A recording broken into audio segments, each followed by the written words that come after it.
आप सभी दोस्तों का मैं अर्पित स्वागत करता हूं हमारे हेल्थ फर्स्ट शो में। दोस्तों, यूं तो हम सब सफाई के रहते हैं, लेकिन गर्मी का मौसम है और ऐसे में स्किन प्रॉब्लम होने का खतरा होता है और इन स्किन प्रॉब्लम में से एक होती है फंगल इन्फेक्शन। क्या है ये, जानेंगे आज आपके इस खास प्रोग्राम हेल्थ फर्स्ट में।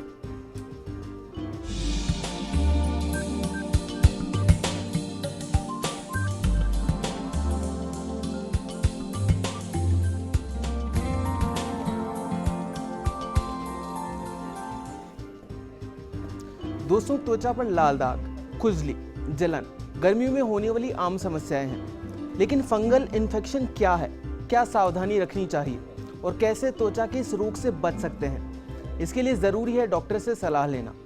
तो अगर आपको भी त्वचा पर संक्रमण के लक्षण दिख रहे हैं या फिर बीमारी से संबंधित आप कुछ जानना चाहते हैं, तो चर्चा करने के लिए हमारे साथ मौजूद हैं डॉक्टर दिनेश माथुर, जो कि त्वचा रोग विशेषज्ञ हैं। डॉक्टर साहब, आपका बहुत बहुत स्वागत है हमारे शो। नमस्कार। हेल्थ फर्स्ट के सभी दर्शकों को मेरा भी बहुत बहुत नमस्कार।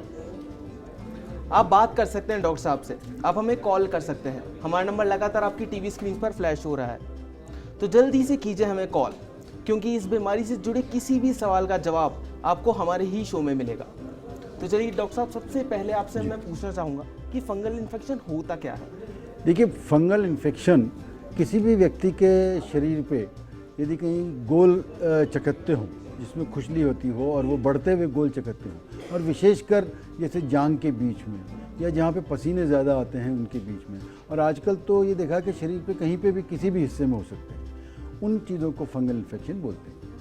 ओके, तो डॉक्टर साहब एक चीज़ और मैं आपसे पूछना चाहूँगा कि फंगल इन्फेक्शन होता कैसे है बेसिकली? देखिए, फंगस जो है, जैसे आपने देखा होगा कि दर्शकों ने देखा होगा, आपने देखा होगा कभी अचार के अंदर जो घर में अचार पड़ा रहता है उसमें यदि प्रॉपर मात्रा में तेल नहीं हो तो उसके अंदर फफूंद लग जाती है सफ़ेद सफ़ेद, वो एक प्रकार का फंगल जो है वो क्रीचर है। और फंगस जो है ज़मीन के अंदर होती है, फंगस जानवरों के अंदर होती है, फंगस आदमियों में होती है और इस एनवायरनमेंट के अंदर होती है। वो शरीर के ऊपर लग जाती है तो उसके जो कीटाणु होते हैं, जो फंगल हाइफी होते हैं, वो शरीर के अंदर, त्वचा के अंदर घुस जाते हैं और वो इन्फेक्शन कर देते हैं, उसको फंगल इन्फेक्शन बोलते हैं।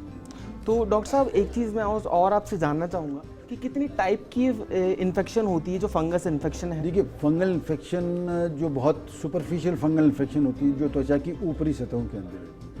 उसके बाद में डीप फंगल इन्फेक्शन होते हैं जो कि शरीर के और त्वचा के अंदर अंदरूनी भागों के अंदर भी रहती है।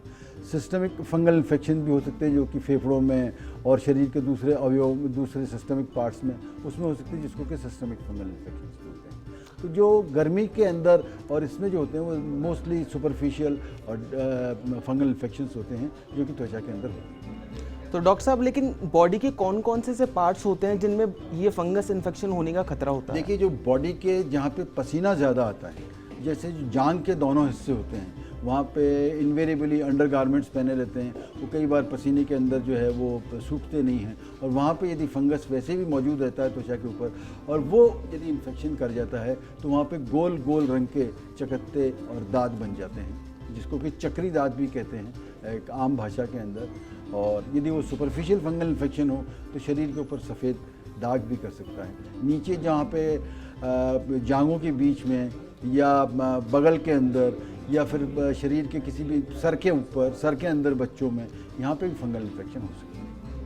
अगर आप भी डॉक्टर साहब से आपकी किसी भी समस्या का, यानी कि अगर आपको भी फंगस इन्फेक्शन से रिलेटेड कोई भी प्रॉब्लम है, तो आप हमें कॉल कर सकते हैं। हमारा नंबर लगातार आपकी टीवी स्क्रीन पर फ्लैश हो रहा है और डॉक्टर साहब आपके लिए तैयार बैठे हैं उन समस्या का जवाब देने के लिए। डॉक्टर साहब एक चीज़ मैं और पूछना चाहूँगा आपसे कि लक्षण क्या होते हैं फंगस इन्फेक्शन के? अर्पित, लक्षण जो है, जैसा कि अभी हम बात कर रहे थे, जब चक्री दाद या ये फंगल इन्फेक्शन हो जाता है तो उसके अंदर लाल लाल रंग के चकत्ते हो जाते हैं, उनमें खुजली आने लग जाती है और उनके जो किनारे जो होते हैं उसमें छोटे छोटे गोल गोल दाने से हो जाते हैं और वो बढ़ने लग जाते हैं, और काफ़ी हद तक, काफ़ी मात्रा में खुजली और पसीना जो है उसके अंदर से आता है। तो और यदि सर में हो तो छोटे बच्चों के अंदर यदि सर के अंदर फंगल इन्फेक्शन हो तो बाल, वहाँ के बाल, फुंसियाँ हो सकती हैं, वहाँ के बाल टूट सकते हैं, इस प्रकार से इनके लक्षण। तो डॉक्टर साहब किस तरह अवॉइड किया जा सकता है ये जो फंगस इन्फेक्शन होता है, इस फंगस इन्फेक्शन? देखिए, फंगस जो है वो त्वचा के ऊपर वैसे भी कॉमनली मौजूद रहता है, लेकिन वो इन्फेक्शन वो जो है ना वो दिखता हुआ नहीं है, लेकिन यदि एक बार फंगल इन्फेक्शन हो जाए तो उस हिस्से को जहाँ तक हो सके उसको सूखा रखना चाहिए। उस पर एंटी फंगल पाउडर या ऑर्डिनरी टेल्कम पाउडर डाल करके उनको सूखा रखना चाहिए। और यदि हो ही जाए तो फिर उसके अंदर जो है दवाओं का इस्तेमाल करना चाहिए, जो कि अपने त्वचा रोग चिकित्सक को या चिकित्सक को दिखाना चाहिए कि जहाँ पे वो आपको कुछ खाने के लिए गोलियाँ देते हैं, लगाने के लिए कुछ मलहम देते हैं और धोने के लिए शैम्पू वगैरह देते हैं, वो ऐसा करते हैं। डॉक्टर साहब, आगे बढ़ने से पहले हमारे साथ एक कॉलर जुड़ गए हैं, बाड़मेर से मदन जी हैं। हाँ मदन जी, आपका बहुत बहुत स्वागत है हमारे शो में। पूछिए क्या पूछना चाहते हैं डॉक्टर साहब से आप। मेरे को सफेद दाग हो गए हैं। हाँ मदन जी, सफेद दाग हो गए सर। सफ़ेद दाग कहाँ पे हैं? सर पे तो थोड़ा हाथ पे है सर। डॉक्टर बिल्कुल सफ़ेद रंग के हैं, स्नो वाइट या हल्के सफ़ेद हैं? थोड़े से हल्के सफेद लाल।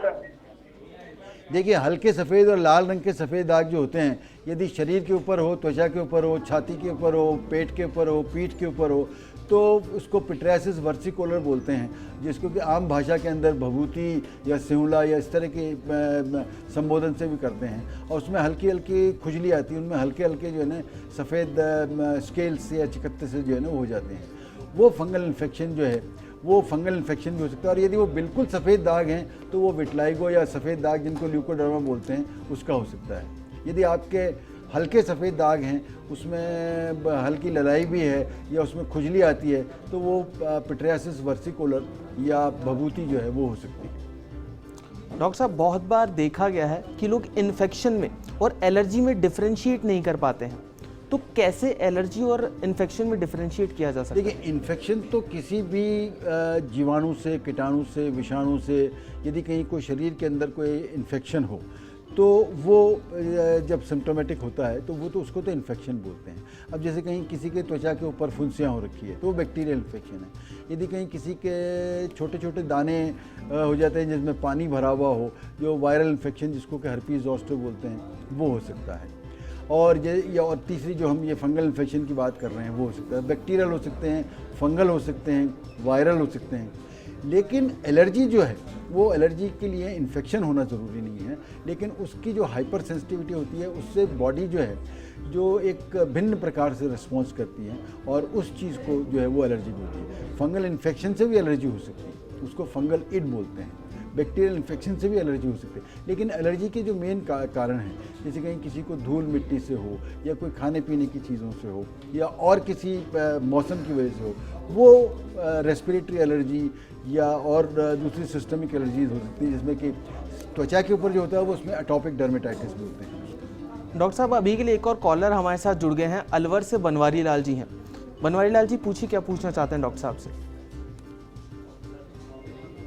पूछिए बनवारी लाल जी। शायद बनवारी लाल जी का मुझे लगता है उनका संपर्क कट गया है हमारे साथ। डॉक्टर साहब, हमारे साथ केदारनाथ जी हैं जो आपसे सवाल पूछना चाहते हैं। केदारनाथ जी, पूछिए क्या पूछना चाहते हैं डॉक्टर साहब से। मेरे कोहनियों के जो जॉइंट है यहाँ, जैसे पूरी आस्तीन की शर्ट पहनता हूँ तो लाल चकत्ते पड़ जाते हैं। कहाँ पे? पूरी आस्तीन के चकत्ते से? कोहनी का जो जोड़ है ना हाथ में। हाँ हाँ। इसमें अब कोहनी के जोड़ के अंदर पसीने से भी हो सकता है, एयरबॉर्न कॉन्टैक्ट डर्मेटाइटिस यदि आप। लेकिन हाफ शर्ट पहनता हूँ तो उसके बाद में नहीं होते हैं। हाँ हाँ, तो वो उसमें वो हो सकता है वो आपके पसीने की वजह से, कहीं बहुत ज़्यादा कलरफुल या रंगीन शर्ट वगैरह किससे तो नहीं होता है उसमें कॉन्टैक्ट। नहीं, मैं सूती कपड़ा पहनता हूँ। हाँ, तो नहीं, सूती कपड़े नहीं, क्यों जो रंग होते हैं इनके अंदर, रंगीन कपड़ों से इसमें एलर्जी भी हो सकती है, जिसको कि एलर्जी कॉन्टैक्ट डर्मेटाइटिस कहते हैं। और दूसरा, जो कोहनी के जोड़ों के अंदर यदि होते हैं तो पसीने की वजह से या जो धूल मिट्टी में जो परागकण होते हैं, एयरबॉर्न कॉन्टैक्ट डर्मेटाइटिस, वो भी हो सकती है। डॉक्टर साहब, अभी के लिए एक और कॉलर जो हमारे साथ जुड़े हैं, राजसमंद से राकेश जी हैं। हाँ राकेश जी, आपका बहुत बहुत स्वागत है। पूछिए क्या पूछना चाहते हैं डॉक्टर साहब से। जी डॉक्टर साहब, मैं ये पूछना चाहता हूँ कि मेरे क्या बाथरूम की जगहों पर क्या है कि छोटे छोटे ये दाने व्हाइट दाने हो जाते हैं। उसमें बहुत खुजली चलती है और हल्का हल्का पसीना भी आता है। मैंने क्लोबेट जो होती है ट्यूब, वो मैंने यूज किया, लेकिन लगाता हूँ सही हो जाता है, वापस के बाद वापस शुरू हो जाता है। कम से कम 4-5 महीने हो गए इस चीज को। देखिए, मैं आपको ये सलाह देना चाहूँगा कि यदि आपके बाथरूम के साइड के अंदर जांघों के ऊपर यदि दाने हो रखे हैं तो निश्चित तौर पे वो फंगल इन्फेक्शन है। लेकिन आप उसमें जो यदि जो आपने जो दवा का नाम लिया क्लोबेट, उसमें कॉर्टिकोस्टेरॉइड्स होते हैं और स्टेरॉयड अपने आप लगाने से फंगल इन्फेक्शन बढ़ता है। आज की तारीख के अंदर पूरे हिंदुस्तान के अंदर सब तरफ ये अपने आप जो दवा लगा करके या स्टेरॉयड का जो अपने आप काफ़ी समय तक लगा करके, उससे क्या होता है इन्फेक्शन जो है वो बढ़ जाता है, फंगल इन्फेक्शन हो चाहे बैक्टीरियल इन्फेक्शन हो। तो इसलिए आप कृपया करके अपने हिसाब से या अपने आप जो है वो दवा इसके ऊपर क्लोबेट जीएम या ये नहीं लगाएं, क्योंकि ये इससे एक दफ़े तो आपको ऐसा लगेगा कुछ ठीक हो रहा है, लेकिन वो लंबे समय के अंदर जो है वो इन्फेक्शन रेजिस्टेंट हो जाएगा और फिर उसके अंदर कोई एंटी फंगल दवाएं भी काम नहीं करेगी। तो मेरी आपसे गुजारिश है कि आप किसी त्वचा रोग चिकित्सक से संपर्क करके और उसको दिखाएं, और उसके अंदर स्टेरॉयड जो है वो हम लोग बिल्कुल नहीं देते हैं। डॉक्टर साहब अभी के लिए एक और कॉलर हमारे साथ जुड़े हैं, सीकर से बजरंग जी हैं। बजरंग जी पूछिए, क्या पूछना चाहते हैं डॉक्टर साहब से आप? अपने टीवी की वॉल्यूम थोड़ा कम कर लीजिए और फिर सवाल पूछिए। नमस्कार बजरंग जी। हाँ जी सर, ऐसा है ये आंखों के नीचे ब्लैक शेडो हो गए हैं। हाँ हाँ, और डार्क होते जा रहे हैं, जबकि ये जेनेटिक भी नहीं है, कोई खानदान में किसी के है नहीं। अंडर आई डार्क सर्कल्स बड़े कॉमन है और आजकल तो विशेषकर जो कि कंप्यूटर के आगे और इसके आगे जो रात में काफ़ी देर तक काम करते हैं या स्ट्रेस की वजह से भी हो सकते हैं। एक आपने खुद नहीं बताया कि आपकी जेनेटिक नहीं है, तो जेनेटिक कारण भी होता है जो कि अंडर आई डार्क सर्कल्स जिनमें होते हैं। अदरवाइज़ जो किसी लोगों के जो टीयर ट्रफ होता है, जो आँख के नीचे जो जिसको टीयर ट्रफ बोलते हैं हम लोग टेक्निकल भाषा के अंदर, वो थोड़ा सा प्रोमिनेंट हो जाता है, उसमें गड्ढा ज़्यादा हो जाता है, तो वो काले दिखने लग जाते हैं। और कई बार जो है वो विटामिन की और फोलिक एसिड इनकी कमी की वजह से भी अंडर आई डार्क सर्कल्स जो है वो ज़्यादा प्रोमिनेंट हो जाते हैं। तो अंडर आई डार्क सर्कल्स के लिए जो कॉस्मेटिक इलाज है उसके अंदर तो अंडर टीयर ट्रफ के अंदर जो है ना इंजेक्शंस वगैरह लगा करके उसको अपलिफ्ट कर देते हैं। बाकी अदरवाइज़ बहुत सारी आजकल आधुनिक दवाएं ऐसी आ गई हैं जो कि अंडर आई डार्क सर्कल्स को जो कम कर देती हैं, लेकिन उसके लिए आपको किसी क्वालिफाइड त्वचा रोग चिकित्सक से मिलकर यदि आप इलाज लेंगे वो ज़्यादा ठीक रहेगा। क्योंकि बाज़ार के अंदर या इसमें जो क्रीम्स आती हैं उससे हमने देखा है कि काफ़ी कॉन्टैक्ट डर्मेटाइटिस हो जाती है, इरिटेशन हो जाता है, जलन हो जाती है। डॉक्टर साहब अभी के लिए एक और कॉलर हमारे साथ जुड़े हैं, सीकर से अमान है। पूछिए अमान, क्या पूछना चाहते हैं आप डॉक्टर साहब से?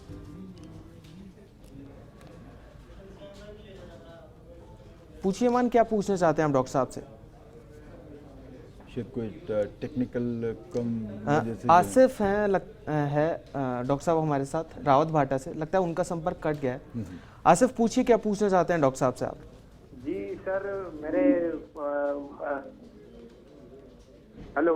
हाँ हेलो आसिफ, बोलिए, हम सुन रहे हैं, आपको आवाज़ आ रही है आपकी। जी सर, मेरे फंगल इन्फेक्शन से दाद हो रहे हैं। हाँ, कहाँ पे हो रहे हैं? जी, दोनों जांघ के अंदर और सर पर। हाँ हाँ, और वो ट्रीटमेंट होता है, बट वो ट्रीटमेंट खत्म होते ही वो वापस से वो दाद हो जाते हैं। आसिफ क्या होता है कि जो ट्रीटमेंट यदि आप उसको टाइम से पहले यदि छोड़ दें, क्योंकि किसी भी फंगल इन्फेक्शन के अंदर कम से कम 1.5 से 2 महीने तक जो है वो ट्रीटमेंट लेना पड़ता है, और उसमें खाने की गोलियां लगाने के लिए anti fungal creams, anti fungal powders, इनका कम से कम भी जो है आपको 1.5 से 2 महीने इसका इलाज करना पड़ेगा। होता क्या है कि वो ठीक होने के बाद में थोड़ा सा हफ्ते 2 हफ्ते के बाद में लोग बाग इलाज छोड़ देते हैं, तो उससे जो फंगस जो है वो रेजिस्टेंट हो जाता है। तो इसलिए कृपया करके आप, और इसीलिए जो है ना इसके अंदर वो जब रेजिस्टेंट हो जाता है तो उसकी दवाएं बहुत कम रहती हैं। अब उन दवाओं को आपको कोई क्वालिफाइड त्वचा रोग चिकित्सक ही आपको जो है बता सकता है कि उसके अंदर टर्बेनाफिन देनी है या फ्लुकोनाजोल देनी है या आइट्रोकोनाजोल देनी है, या उसका जो है ना वो KOH से टेस्ट करके ये मालूम कर सकते हैं कि वो फंगल इन्फेक्शन के अंदर फंगल हाइफी वगैरह मौजूद है या नहीं। चलिए, वक्त हो चला एक छोटे से ब्रेक का, कहीं मत जाइएगा, जल्द वापस लौटते हैं।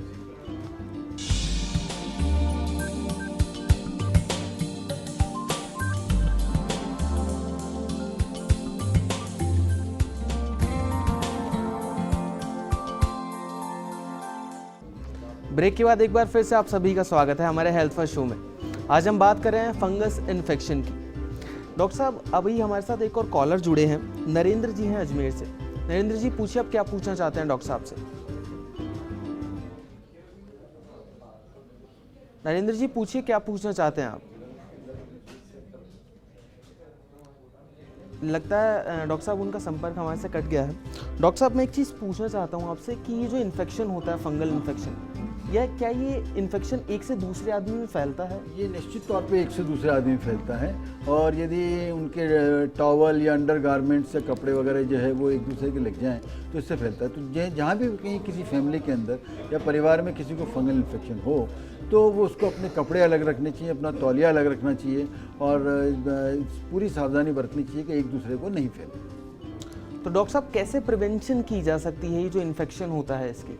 देखिए, प्रिवेंशन में तो यही है कि दैनिक साफ़ सफाई अच्छी तरह से रखें, और स्नान करने नहाने को, और फिर जो अंडर जो साइड्स जो होती हैं जहाँ पे पसीना ज़्यादा इकट्ठा होता है, जैसे अभी एक कॉलर बता रहे थे कि साहब जांघ की साइड में हो रखा है या कोहनी के बीच में हो रखा है, इन सबको सुखा करके अच्छी तरह से, यदि कोई टेल्कम पाउडर या एंटी फंगल पाउडर हो तो वो छिड़क करके उनको सूखा रखना चाहिए। और यदि वो हो जाए तो उसको प्रॉपरली उसको अच्छी तरह से डायग्नोसिस करा करके उसका पूरा इलाज लेना चाहिए, 1.5 से 2 महीने का पूरा इलाज लेना चाहिए, क्योंकि बीच में यदि छोड़ देते हैं तो वो फंगल इन्फेक्शन रेजिस्टेंट हो जाता है, और रेजिस्टेंट होने के बाद में बहुत ज़्यादा दवाएँ नहीं बचती है, तो इस तरीके से उनको काफ़ी परेशानी होती है। डॉक्टर साहब लोगों में क्या होता है, अक्सर भ्रांतियां भी होती है फंगल इन्फेक्शन को लेके। लोग भभूत का या फिर और कुछ घरेलू चीज़ों का इस्तेमाल करके फंगल इन्फेक्शन को दूर करने की कोशिश करते हैं। और भभूति बोलते हैं उसको, हाँ। जो छाती के ऊपर या पेट के ऊपर या पीठ के ऊपर बहुत हल्के हल्के सफ़ेद या लाल रंग के या कई बार ब्राउन जो है वो दाग पड़ जाते हैं, और वो चकत्ते से हो जाते हैं, जिसको कि पिट्राइसिस वर्सिकोलर बोलते हैं हम टेक्निकल भाषा के अंदर। वो भी एक तरह का सुपरफिशियल फंगल इन्फेक्शन है, और वो फंगल इन्फेक्शन भी 1.5 से 2 महीने का उसका इलाज होता है, और उसके बावजूद भी जो है ना, इलाज करने के बावजूद भी वो निशान या चकत्ते वैसे ही हल्के सफ़ेद रंग के दिखते हैं। उसके लिए जो है, तो इसके लिए बेस्ट तो यही है कि उसको प्रॉपरली डायग्नोसिस करा करके और उसका KOH माउंट टेस्ट करके, जैसे कि कई बार हमने भी स्क्रीन पे दिखाया कि जो फंगल हाइफी होते हैं, लंबे लंबे माइसील या हाइफी होते हैं, उनको अच्छी तरह से कोई भी जो क्वालिफाइड चिकित्सक है उसको देख करके या लेबोरेटरी में उसका डायग्नोसिस करा करके, उसका कल्चर करा करके ये कंफर्म कर सकते हैं कि वो फंगल इन्फेक्शन है या नहीं। डॉक्टर साहब अभी के लिए कॉलर जुड़े हैं हमारे साथ, सीकर से अमान है। अमान पूछिए क्या पूछना चाहते हैं आप डॉक्टर साहब से? हेलो। हाँ जी। हाँ बोलिए अमान जी। हाँ, मेरे भी एलर्जी है साहब, हाथ में भी निशान हो रहे हैं, पैर में भी है। हाँ। तो दवा तो ली है, वो उसमें फर्क नहीं है अंग्रेजी दवा से। नहीं, अंग्रेजी दवा से फर्क नहीं है तो साहब उसको आप या तो किसी और दूसरे चिकित्सक को दिखाएं। हाथ में पैर में क्या बता रहे हैं आपको, क्या होता है उसमें? बस ये निशान है, वैसे अपने खुजली तो नहीं है। हाँ। ये चमड़ी थोड़ी सी वो चेंज हो गई है, मतलब। हाँ, वो चमड़ी हाथ और पैर, अपने हिप्स हुआ कुछ ऐसा, कुछ वो डॉक्टर तो ऐसे ही बताता है। नहीं, वो तो आप उसको अच्छी तरह से डायग्नोसिस कराएं, या किसी कभी ज्यादा हो जाता है, कम हो जाता है साहब, ऐसा। वो एलर्जी भी हो सकती है, एक्जिमा भी हो सकता है, फंगल इन्फेक्शन भी हो सकता है, या और कोई दूसरा त्वचा रोग जैसे सोराइसिस है, लाइकन प्लेनस है, ये भी हो सकते हैं। तो उनको देख करके और उसका अच्छी तरह से समुचित निदान करके ही बताया जा सकता है कि किस तरह का दाग है। यदि आप और बताएं तो मैं आपकी मदद करने की कोशिश करूँगा। डॉक्टर साहब अभी के लिए एक और कॉलर हमारे साथ जुड़े हैं, चोमू से श्याम सुंदर जी हैं। श्याम सुंदर जी, आपका बहुत बहुत स्वागत है हमारे शो में। पूछिए क्या पूछना चाहते हैं डॉक्टर साहब से? मैं ये पूछना चाहता हूँ कि खून साफ करने के लिए क्या खाना पीना चाहिए? क्या श्याम सुंदर जी दोबारा बोलेंगे? खून साफ करने के लिए क्या खाना पीना चाहिए? देखिए साहब, खून के अंदर ऐसा कुछ नहीं होता है। खून कोई म्यूनिसिपैलिटी, कोई नाली या वो तो है नहीं कि गंदा हो जाता है। खून साफ करने के लिए जो ऊपर वाले ने जो सारी मशीनरी बनाई है वो 24 घंटे ऑक्सीजन से और इनसे खून साफ करती रहती हैं। बाकी ऐसा कुछ नहीं है। जहाँ तक सवाल है खाने पीने का, आपको एक बैलेंस डाइट अपनी रखनी चाहिए, जिसके अंदर के अनाज हो, जिसमें प्रोटीन हो, कार्बोहाइड्रेट हो, प्रॉपर मात्रा में फैट हो, फ्रेश फ्रूट्स हों, वेजिटेबल्स हों, हरी सब्जियां हों, दाल हो, अंकुरित सब्जियां हों। तो इस तरह की चीज़ों से जो है वो बैलेंस डाइट से आपका खून जो है वो साफ़ रहता है। बाकी खून ऐसी कोई चीज़ नहीं है कि वो धूल मिट्टी से गंदा हो गया या खून जो है ना वो और किसी चीज़ से गंदा हो गया। खून साफ़ करने के लिए भगवान ने जो, ऊपर वाले ने जो आपको शरीर के अंदर मशीनरी दी है उसमें अच्छी तरह से साफ़ करते हैं। डॉक्टर साहब अभी के लिए एक और कॉलर हमारे साथ जुड़ गए हैं, अजमेर से नरेंद्र हैं। हाँ जी। नरेंद्र जी, आपका बहुत बहुत स्वागत है। पूछिए क्या पूछना चाहते हैं डॉक्टर साहब से? पूछना चाहता हूँ सर, मेरे सर में बारीक बारीक फुंसियाँ हो गई है। हाँ जी। और सर मेरे सर में बारीक बारीक फुंसियाँ हाँ हो हाँ गई है। बिल्कुल सुनाई दे रहा है, बारीक बारीक फुंसियाँ हो गई उनमें, और क्या बहुत होता ज्यादा है? होती है। हाँ, तो ये हो सकता है आपको 2-3 चीज़ें होती है जो सर में बारीक बारीक फुंसियाँ होती है। एक तो फॉलिकुलाइटिस डिकेल्वांस होता है, यदि वहाँ के आसपास के बाल उड़ गए हों और फिर दोबारा वहाँ पे बाल नहीं आ रहे हों, वो फॉलिकुलाइटिस डिकेल्वांस हो सकती है। जो सर के अंदर जो डेंड्रफ होता है, जिसको डेंड्रफ बोलते हैं या सिकरी बोलते हैं, यदि वो हो, उसके साथ में भी इन्फेक्शन हो सकता है। या फिर दूसरा जो है कहीं और कोई दूसरा इन्फेक्शन हो, कोई बैक्टीरियल इन्फेक्शन, तो वो हो सकते हैं। तो उन इन्फेक्शंस के लिए आपको जो है वो एंटीबायोटिक देते हैं जो त्वचा रोग चिकित्सक हैं। सबसे बड़ी बात क्या है कि आप किसी क्वालिफाइड चर्म रोग चिकित्सक से यदि आप बात करेंगे, उसको दिखाएंगे, तो वो आपको इसके अंदर इसकी मदद कर सकेगा। डॉक्टर साहब, अभी के लिए एक और कॉलर जुड़े हैं हमारे साथ, अजमेर से बनवारी लाल जी हैं। हाँ बनवारी जी। बनवारी लाल जी, पूछिए आपका सवाल, क्या पूछना चाहते हैं डॉक्टर साहब से? पूछिए बनवारी लाल जी, क्या पूछना चाहते हैं? बस आपकी टीवी की वॉल्यूम थोड़ा सा कम कर लीजिए। हाँ नमस्कार। नमस्कार बनवारी जी। हाँ, मेरे लगभग 20 वर्ष से क्या है, जो अपना मलद्वार है वहाँ खुजली चलती है। हाँ जी। और उसको काफी इलाज कराया, लेकिन परमानेंट उसका इलाज नहीं हो पाया। देखिए, इसको प्रोराइटिस एनाई बोलते हैं हम, जो मलद्वार के आसपास जो खुजली चलती है, और वो यदि आसपास पसीना हो या ड्राइनेस ज़्यादा हो या पसीना हो या कोई फंगल इन्फेक्शन हो, तो उसकी वजह से, और कई बार तो बहुत ज़्यादा देखा है कि जो स्ट्रेस एंड स्ट्रेन में रहते हैं, उस स्ट्रेस की वजह से भी मलद्वार के आसपास खुजली चल सकती है। तो उसके लिए कई बार हम ये ट्रैंकुलाइजर्स और ये भी देते हैं, जैसे ट्रैंकुलाइज़र की गोलियां भी देते हैं, जिससे कि आपका स्ट्रेस लेवल कम हो। तो और उसके लिए आप उसको मलद्वार को जो है ना वो अच्छी तरह से साफ़ करके, और नहाते समय उसको पानी से साफ़ करें, सादे पानी से, या उसके अंदर जो है ना वो साबुन वाले उससे साफ़ करके, और फिर उसको सूखा रखें। दोस्तों, ताज़ी हवा लें, हेल्दी खाना खाएं, आप हर बीमारी से दूर रहेंगे। आशा करते हैं कि हमारे शो आपको बहुत पसंद आया होगा। डॉक्टर साहब, आपका बहुत बहुत धन्यवाद हमारे शो में आने के लिए। अगर आप जानना चाहते हैं अपनी बीमारी से संबंधित कोई भी जवाब, तो आप हमें कॉल कर सकते हैं, आप हमें ईमेल भी कर सकते हैं। हमारा ईमेल आईडी है healthfirst@firstindianews.com।